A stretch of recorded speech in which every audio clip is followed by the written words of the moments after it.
Do you think that you're doing everything in your power now to get what you want in the future? Are you chasing your dreams now to achieve them in the future?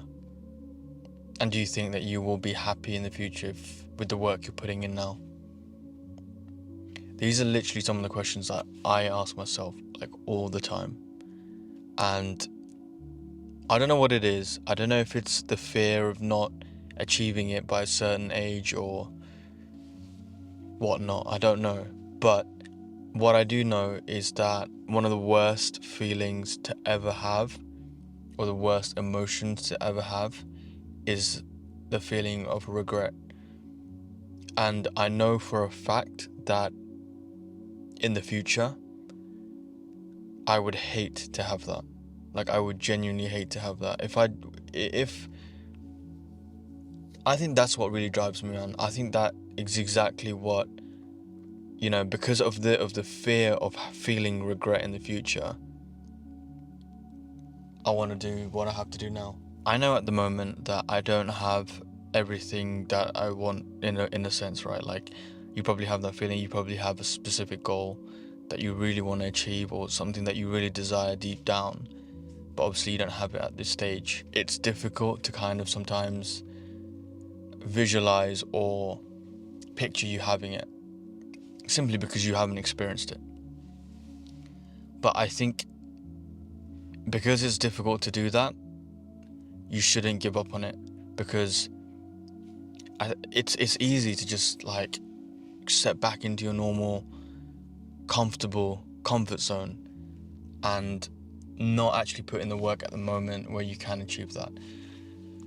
But sometimes when I think about it, like, I always think, in about 20 years time, will I be really happy if I don't have the thing that I really want? Because if I'm honest, like, I feel like society is kind of pushing you in one direction, and that I like to call the comfort zone. And it's just kind of like a streamline, like a river. Like, you're going in one flow. Like, there's a tree and you're just a leaf, and when the leaf falls down into the water, it floats, but it's going downstream in the same stream as all the other leaves. And you are a leaf, basically, and all the other leaves are just people that don't really know exactly what they want, and because of that, they're just going with the flow of society. So, for example, you go to school, you then finish school, you either go straight into work, or you go to university, college, whatever. You get a degree, and then you go into work, and you just go with the flow. And that's literally how I feel like it's been going. Like, I feel like it's just me being a leaf in the water and going. But then the fear here is that you will just remain a leaf for the rest of your life. You're just going with what society's saying. And when you hit a certain point in your time, in your age, maybe when you're like 50 years old or like 40 years old, whatever, where you start to think like, wow, I really did you start reflecting, and you think like, wow, like, what was that really all for? Like, I'm now in a career where I'm not really sure, like, if this is exactly what I want. Like, this isn't even my deepest desire. I've just gone with the flow. And that is something called the midlife crisis. And it's something that does play a lot on my mind, but in a way I'm very grateful, because I can think about this concept now when I'm 24, rather than me thinking about this very late on and just feeling like I don't have any time. One thing that I say that if you're in your 20s that you have as an advantage is time. Sometimes you might feel like you don't have time simply because either through social media and you start like looking at other people's timelines and how, what they've achieved in this time in X amount of years, and then you start comparing, and then the whole comparison trap falls in. That's bad, obviously. When you're in your 20s and you have the opportunity to put extra hours in, you've got the energy, you've got less responsibilities than you would have when you're 30 or 40. This is the time where you invest that spare time into yourself or into the thing that you want to grow and develop. And I think that is the key. Wow. Yeah, I'm going off on a tangent here, but like I'm trying to speak to myself, but I'm also trying to speak to you in the sense that if this is something that you really want, there is no time to kind of just waste it. Like what you're given now is so valuable. Like the other day I was watching this video and it was this Australian guy that was just saying, like, he just said something very simple, but it really hit me hard. And he asked the interviewer, so the interviewer was asking him random stuff, and then he asked the interviewer, if you were given $10 million, would you take it? Hell yeah, I'd take it. Like, the interviewer said yes. He himself said yes. Like, anyone would really take it. And then the second point was the most interesting one. If you were given $10 million, but you only had to spend it in one day, because the next day you will die, would you still take it? No, I would not take it. And the interview said you wouldn't take it. The guy said you wouldn't take it. Most people would not take it, like the majority of people. And that just goes to show that your life is way more precious than $10 million, because you have more time, you got more hours to spend now. Like, your time is way more valuable than money, and it's just actually putting that and understanding that then makes you realize, like, wow, like I have this amount of time, I need to start investing it properly. And I think one of the hardest parts is just not knowing why or where your time is going, and that it's not actually not knowing where your time or how your time is being spent. It's more so that there is so many distractions around us that we kind of simply go with the flow, and we just sit back and be a leaf in the river.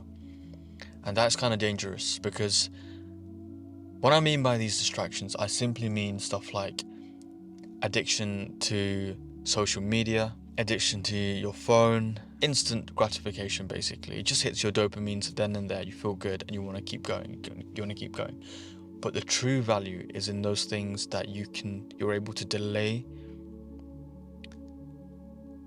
that gratification. You're able to put aside that, your instant dopamine, and focus on things that will really benefit you in the long run, and just have that in mind. It comes with limiting yourself with these other external influences like social media, like I said, or any other kind of instant gratifying things that you can be or you might be already attached to. So that's number one, is just understanding these things. And then all of a sudden you've now freed up more hours that you can allocate and invest into yourself. Like, I make these YouTube videos and I really like doing these. It's something that I'm passionate about, and I'm happy to put the time, put the effort into it. There are other things that I'm doing and I'm not really like enjoying, or I'm not really wanting to put the time and effort in. Then I realize and I ask myself, why do I even do it? Why do I do it? Because I have to, or because someone told me to, because someone said it was good for me to do? No, I'm not going to do it if I don't really enjoy it and I don't see value long term in it. That's why I reassessed everything, and I just cut the things that I don't want out. And you should do the same thing. And it's just about being self-aware, knowing where your time is going. So just this week, start of this week, just ask yourself, what am I doing? So like randomly, you could be in the gym working out, and just ask yourself, what am I doing? But then you realize, oh, I'm taking care of my body, I'm taking care of my health. That's a good thing. So I want to keep doing that. Whenever you're doing something that's not too good for yourself, or that that's not good, ask yourself, why am I doing this? Then you realize, why are you even spending time doing these things that's not good for you, and that you don't really need, or that's not going to actually add value to you in the future. If anything, it's preventing you from chasing your goals, because you're putting that time there where you could be taking that time and putting it in to chasing your dreams. And once you keep asking these questions, once you kind of write these things down, you realize like how you should really spend your time. Man, I've been speaking too much. I need a drink. That's pretty much what I really wanted to say. I'm grateful that I'm young, and if you're in your 20s as well, like, you should utilize the time. There's going to be a point where I'm going to feel, if I don't even try, all right, let alone achieve it, that's fine. But if I don't try, then I'm going to think in the future like, man, what if I just put in the hours? What if I just achieved it? What if I just tried? That is the worst feeling that you can get, because then you're just living your whole life in regret, and it's not the way forward. Think about the things that you really like doing and the things that you really want out of your life, and ask yourself, why aren't you doing those things? Or what's the things right now that you're doing that it's not benefiting that? Honestly, in my opinion, like, you will get what you want. Like, it will come to you. Just because you don't have it at the moment, you might feel like it's not going to ever happen, but it will happen. And the only formula for success that you want is consistency plus innovation.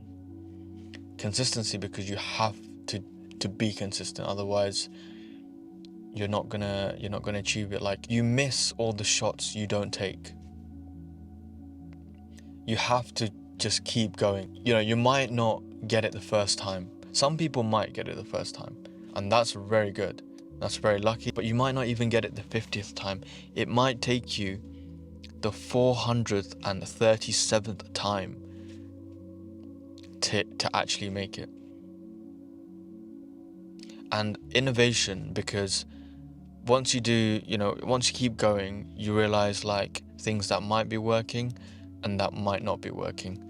Because when you just have consistency on its own, it's just, number one, it's too long. And you can't have consistency by itself. You need to reflect on the things that have worked well for you and that have not worked well for you. And then you adapt and you innovate your style. You innovate, you find different ideas, you find different ways of working that might fit the thing. And that's how you grow. You can't just be consistent.